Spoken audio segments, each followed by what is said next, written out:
আওয়ামী লীগের পলিটিক্স কিন্তু থেকে যাবে। এর কারণ হইল এই দেশে 18 কোটি মানুষের মধ্যে 99% মানুষ হইল বাঙালি। যতই ভুলাইবার চেষ্টা করুক, বাঙালির এই রাজনীতিটা কিন্তু থেকে যাবে।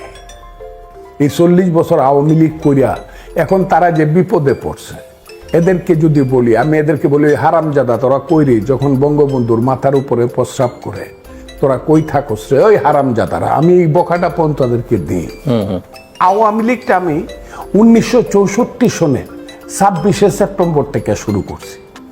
তখন আমি এসএসসি পরীক্ষা দিয়া গুরুদয়াল কলেজে ভর্তি হয়েছি। বঙ্গবন্ধু শেখ মুজিবুর রহমান 26শে সেপ্টেম্বর ঘরোয়া রাজনীতি করার জন্য আইয়ুব খানের আমলে কিশোরগঞ্জে গেছে, রংমহল সিনেমা হলে তার বক্তৃতা শুনে আমি ছাত্রলীগ করা শুরু করলাম। সেই 64 এখন হইল কত 61 বছর আমার রাজনৈতিক বয়স। এই 64 থেকে ধরে বলতে গেলে 2006 সন পর্যন্ত, যদিও আমি কৃষক শ্রমিক, কিন্তু বঙ্গবন্ধু রাজনীতির বাইরে তো আমি যাই। ইউনূস সাহেবের মতো নোবেল লরিয়েট এখনো যদি উনার হুশ না হয়, হ্যাঁ, উনি যদি আমরা দেশে ফুলার মতো আচার খাইছে, বাচ্চা শিশুর প্রস্তাবের মধ্যে আচার খাওয়া, উনি যদি এটা খাইতে থাকে তাইলে উনি কিন্তু এইখানে শেষ পর্যন্ত ইলেকশনটা দিয়ে যেতে পারবেন না এবং উনি নিউট্রাল থাকতে পারবেন না। এবং উনাকে আমি বলবো, অন্ধকারটা বিদূরিত করার জন্য আপনার হাতে শেষ অস্ত্র একটা আছে। সেই শেষ অস্ত্রটা হইল ইনি সব মানুষের ডাইকে বলবে, সব আসেন আমার সাথে, আমি সবারই সাথী, আমি সবারই নেতা। কিভাবে এই দেশটা ঠিক করা যাবে একটা নির্বাচনের মাধ্যমে 18 কোটি মানুষকে কিভাবে এটার সঙ্গে যুক্ত করা যায় আপনারা বলেন। তখন সমস্ত রাজনৈতিক দলগুলো বলবে আপনি একটা জাতীয় নির্বাচন দিয়ে দেন। এই দেশ অন্ধকার বললে কম বলা হবে। অন্ধকারেও আপনি এই যে এই বাতিগুলো আছে, অন্ধকার বিদূরিত হয়ে যায় টর্চ মেলে, কিন্তু দেশটা কুয়াশাচ্ছন্ন, ধোঁয়াশা, নিঃশ্বাস নেওয়া যায় না, দম বন্ধ হয়ে যায়। প্রতিদিন প্রতি মুহূর্তে দুঃসংবাদ ছাড়া কোনো সংবাদ এখন আর কানে আসে না। মাদারীপুরে মানুষ নিহত হয়, হত্যা করা হয়, কিন্তু মসজিদে গিয়ে আশ্রয় নিয়েছে 3টি ভাই, 3জনকে মসজিদেই গলা কেটে হত্যা করা হচ্ছে। এই যে নিষ্ঠুরতা চলছে দেশে, মাগুরাতে যা হলো, একটা শিশু, আমার মেয়ে, কল্পনাই করা যায় না আমরা কত বড় অমানুষ হয়ে গেলাম, আমরা কত পাপিষ্ট হয়ে গেলাম জাতি হিসাবে। আমরা পাপিষ্ট। আমরা এই যে চলছে সব জায়গাতে লুণ্ঠন, এটা একটা স্বাভাবিক প্রক্রিয়া হিসাবে দেখে, এটা লুণ্ঠন। যদিও আমরা এই ইংরেজিতে বলতেছি এটাকে মব, আমরা তো সাদা পোশাক গায়ে দিয়ে থাকি ঢাকা শহরে, কাজে দুর্গন্ধটাকে একটু সেন্টেন্ট দিয়ে দূর করার চেষ্টা করি, কিন্তু এটা তো লুণ্ঠন, ডাকাতি। এই দেশে এখন ডাকাত দল সৃষ্টি হয়েছে রাজনীতির নাম। এই যে আমরা ফেসিস্ট ধরতে এসেছিলাম, সে পালায়ে গেছে, পাই নাই, এবং কেউ যদি এটার বিরুদ্ধে কোনো কথা বলো সে ফেসিস্টের এজেন্ট হিসাবে চিহ্নিত হবে এবং তারও একই পরিণতি। এই যে চলছে, আমি যাদের বিরুদ্ধে কথা বলি, যে দল বা যাদের বিরুদ্ধে কথা বলি, এদের একটা লোকও মুক্তিযুদ্ধ করে নাই। বিশেষ করে আমি জামাতের কথাটাই বলছি। আমি তাদেরকে কোনোদিনই কঠিন সমালোচনা করি এই দেশটাকে আমি বিভক্ত করতে চাই নাই, আমার সেই ধৈর্য আছে। কিন্তু আমি খুব লক্ষ্য রেখেছি যে জামাত তার 71-এর যে ভূমিকা ছিল সেই ভূমিকা থেকে তারা বেরিয়ে আসতে পারছে কিনা।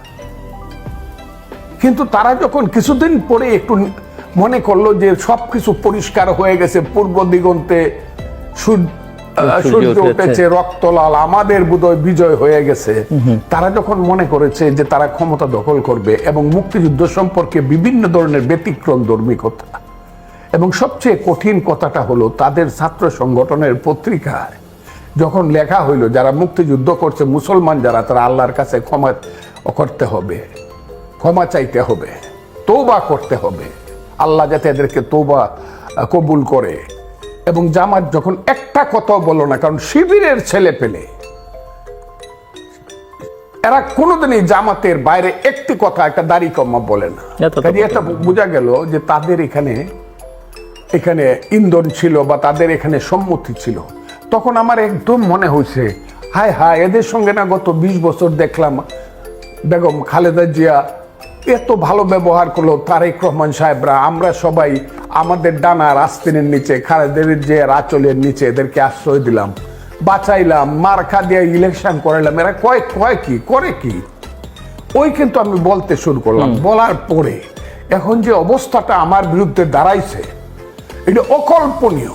একটা মানুষকে একটা দল এইভাবে আক্রমণ করতে পারে এবং কিভাবে আমার বিরুদ্ধে আক্রমণ করা হয়, এটা বলে শেষ করা যাবে না।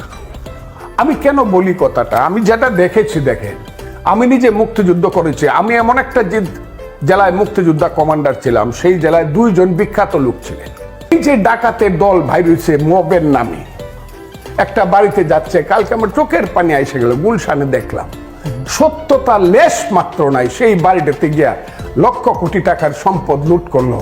ব্যর্থ হতে চললো বা ব্যর্থ হয়েছে, আমি ভাষা এই জায়গায় না গেল এটা বলবো, আজকে যে পর্যায়ে এসেছে, 5ই আগস্টের যে আমাদের উৎসাহ উদ্দীপনা, আমাদের আশা আকাঙ্ক্ষা, আমাদের স্বপ্ন, সেটাকে যে জায়গায় নামিয়ে আনা হয়েছে এখন, এটা নিশ্চিতভাবে দুর্ভাগ্যজনক। জীবনটা কি এই ভুলে ভুলেই চলে যাবে কিনা, এই দেশটা কি এই ঘুরপাকেই ঘুরতে থাকবে কিনা, আমরা কি একটা হতভাগা বা দুর্ভাগা জাতি, যে জাতি বারে বারে জনগণ আন্দোলন সংগ্রামের মাধ্যমে জয়লাভ করে, কিন্তু তাদের সেই আন্দোলনের স্বপ্ন, তাদের সেই আশা পরবর্তী সময়ে ব্যর্থতায় পর্যবসিত হয়। এইবার যখন 5ই আগস্ট বাংলাদেশের মানুষ জয় লাভ করল, ছাত্র জনতা যখন হিমালয় পর্বত আশা নিয়ে 5, 6, 7 অপেক্ষা করে, নিশ্চিতভাবে 18 কোটি মানুষ কোন প্রতিবাদহীনভাবে ইউনূস সাহেবের মতো একজন টাওয়ারিং পার্সোনালিটি, ওখানে আপনার সঙ্গে আমার দেখা হয়েছে বঙ্গভবনে, আমরা খুব জোরে হাততালি দিলাম উনি শপথ নেওয়ার পরে। আমাদের সেই 8 আগস্টের পরে যে দেশ চলতে থাকলো, যত আশা নিয়ে, উদ্দীপনা নিয়ে, অথবা মানুষ যা উনার কাছ থেকে যা আশা করেছিল, মানুষ হতাশ। রাজনীতিবিদ আর নোবেল লরিয়েট এক জিনিস হতে পারে না। সেই বঙ্গবন্ধু, শেখ মুজিব, তাজউদ্দিন, সৈয়দ নজরুল, উসমানীরা নাই, মুক্তিযোদ্ধারা তখন বৃদ্ধ 800-900, অর্থাৎ মুক্তিযুদ্ধের প্রায় 13-14 সালে, 40 বছর পরে, তখন কার যে চেতনার স্তরটা 72-এ, সেই চেতনার স্তরটাকে জাগ্রত করার জন্য একটা ওই যে শাহবাগী বলা, শাহবাগী যাদেরকে বলা, বাঙালি জাতি, বাংলাদেশ মুক্তিযুদ্ধ, এবং সেই মুক্তিযুদ্ধের যারা বিরোধিতা করছে, ইতিহাসের অনন্ত যাত্রায় জায়গাটায় গিয়েই কিন্তু এই ঘটনাটা ঘটছে। জামাত কিন্তু একদিনের জন্য, আমি জামাতকে এইভাবে সমালোচনা করতে চাই না, তো একদিনের জন্য বলে নাই যে 71 সনে আমরা ভুল করছিলাম কাউন্সিল ডেকে, বরং এখন বলতে চায় আমরা কিছুটা সমর্থন করছিলাম মুক্তিযুদ্ধ, কিন্তু শেখ মুজিব সে পাকিস্তানের সাথে ছিল, এই কথা বলতে চায়। কাজে এই যে ঘটনা প্রবাহ, এই যদি সেই আমি বিক্ষুব্ধ না, আমার মনেই যদি সেই ইতিহাসের 23 বছরের আমার জীবনের সেই দিকটা মনে হয়ে যায়, কখন গাং সাতরায় গেছিলাম, কখন মা আমার দূরে কাঁদছিল, রাতের বেলা 11টার সময় আমি চলে যাচ্ছি, ছেলে আসছে, কখন আমার বড় ভাইয়ের শিশু মেয়েটা আমার কোলে উঠে গলায় ধরে বলতেছিল, কাকা তুমি যাও না। আমার মনে হয়, আপনার কি ধারণা? আমার ধারণা হলো কিন্তু চালাকি করতে করতে চালাক কিন্তু কানিং এবং ইন্টেলিজেন্ট কিন্তু এক জিনিস না, আবার ইন্টেলিজেন্ট আর নলেজেবল লোক এক জিনিস না। জ্ঞান, বুদ্ধি, চতুরতা, চাতুর্য, এদের মধ্যে ডিফারেন্স আছে। জামাত খুব চালাকি করে, চালাকি করতে গিয়ে 41 সনে তাদের 26 আগস্ট জন্ম হয়েছে, অধিক চালাকি করতে গিয়ে তারা পাকিস্তানের যে স্বাধীনতা সংগ্রাম এটা কিন্তু তারা সাপোর্ট করতে পারে নাই। তারা মনে করছিল আরো বড় হয়ে যাবে, পাকিস্তানের চেয়েও বড় হয়ে যাবে, এবং তারা অধিক বুঝতে গিয়া তারা কিন্তু বাংলাদেশের মুক্তিযুদ্ধের শেষ পর্যন্ত এমন একটা অবস্থা হয়েছে, যদি দেশ সঠিকভাবে চলতো তাদের অস্তিত্ব থাকতো না। তারা মুক্তিযুদ্ধে এই ধরনের কাজ করছে। উনি 63 সনে এসএসসি পাস করছে, আমি 64 সনে এসএসসি পাস করছি। কিন্তু রাজনীতির বয়স ওনার চেয়ে আমার 49 বছরের রাজনীতি, আমার 61 বছরের রাজনীতি। আমি senior most politician, senior most মুক্তিযোদ্ধা, আমি বাংলাদেশের সিনিয়র অ্যাডভোকেট, আমি সমস্ত আন্দোলনের সংগ্রামে অংশগ্রহণ। আমি 3টা হইতেছে আমি। আর বাম রাজনীতি পৃথিবীতে যদি আবার আসে সেটা পরে আমি বলবো। কিন্তু যদি বিএনপি রিয়েল পলিটিক্সটা করতে পারে তো বিএনপি নাম্বার 1-এ আসবে সামনের অনেকগুলো দিনে, এবং আস্তে আস্তে ওই যে বাঙালি জাতীয়তাবাদী প্রগতিশীল যে রাজনীতি, ধর্মনিরপেক্ষ এই শক্তিটা আস্তে আস্তে, আমি হাসিনা আসবে, অমুক আসবে সেইটা বলছি না, কিন্তু এখানে একটা অবস্থান দাঁড়ায় যাবে। এই বৈরাম খাড়া কোন সময় ইতিহাসে মেজর রোল প্লে করতে পারে না, বেসিক রুলটা প্লে করতে পারে না। বেসিক রুলটা প্লে করে সম্রাট আকবর না, কাজে ইতিহাসে। তবুও আমি এখন পর্যন্ত কেন জানি আমি আশা করি ভদ্রতার কারণে ইউনূস সাহেব একটা ভালো মানুষই করিয়া সবাইকে নিয়ে একটা ইলেকশন দেবে, ফেয়ার, ফ্রি ফেয়ার ইলেকশন, এবং সেইখানে জনগণ সিদ্ধান্ত নিবে এই দেশে তারা কাকে, কোন দলকে আগামী দিনের পাহারাদার হিসাবে, তাদের বাড়ির পাহারাদার হিসাবে রাখবে, এবং ট্রেনটাকে রিয়েল লাইনে তোলার সুযোগ দিবে। এবং আমার ধারণা সেইখানে আজকের প্রেক্ষাপটে বিএনপি ইজ দ্য পার্টি।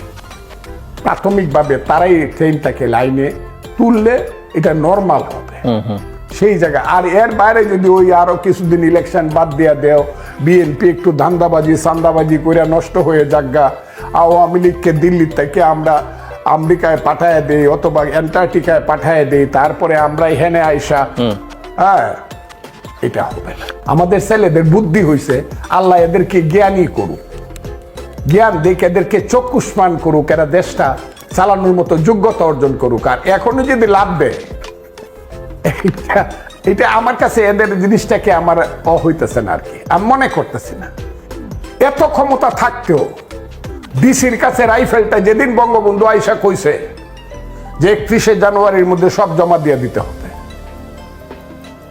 কথাটা খুব বুঝার চেষ্টা করেন। লাখ লাখ অস্ত্র, ট্রাকে অস্ত্র জমা দিছি আমি, এখনো আছে, জীবিত সব আছে আমার, মানে কোম্পানি কমান্ডাররাও আছে, এমপিএমএনরা অনেকেই আছে, ট্রাকে অস্ত্র জমা দিছি। অস্ত্রটা ফালায় দিই আইসা পড়ছি ঢাকা ইউনিভার্সিটি, কি আমার ইউনিভার্সিটির ডিগ্রি নিতে হবে। ইকবাল হলে আবার আইছি, শাহজাহান সিরাজের সালাম দিছি, ক্লাসে গেছি সকালবেলা, না ওই নাই যে আমাদেরকে একটু ক্ষমতার ভাগ দেও। যারা ক্ষমতার ভাগ চায় এরা রাজনীতি করতে পারবে না। রাজনীতি করতে হলে ক্ষেতের আইলে দিয়ে হাঁটতে হবে।